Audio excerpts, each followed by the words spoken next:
Allah subhanahu wa ta'ala birge degeni mınday da Kur'an-ı Kerim'de Allah subhanahu wa ta'ala bardık mahlukları menen birge deydi. Manisi kандай? İlimi menen birge, kudreti menen birge, takvası menen dagı, fasıgı menen dagı, kafırı menen dagı, bardığı menen Allah subhanahu wa ta'ala'nın ilim kudreti birge. Görüsü, uğusu, gözömөлдөсү bardığı menenle birge. Анда мындай жакшы иш кылган, Кудайдан корккон, арам нерседен сактангандар менен биргенин кандай өзгөчөлүгү бар анда? Десе, жок, бул маияти хасса деп коет.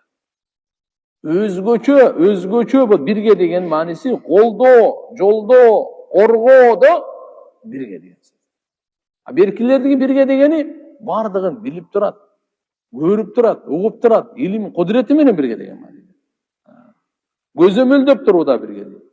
Kur'an'da Allah Teala ayet وَعْلَمُوا أَنَّ اللّٰهَ يَعْلَمُ مَا فِي أَنْفُسِكُمْ فَحْذَرُوا وَعْلَمُوا أَنَّ اللّٰهَ غَفُورٌ حَلِيمٌ. Bilip koygula tuğandar. Albatta Allah Subhanahu wa Ta'ala sizlerдің жүрегіңіздегі эмне нерсе бар bilip turadi. Men жүрегімдегini Allah bilip turadi.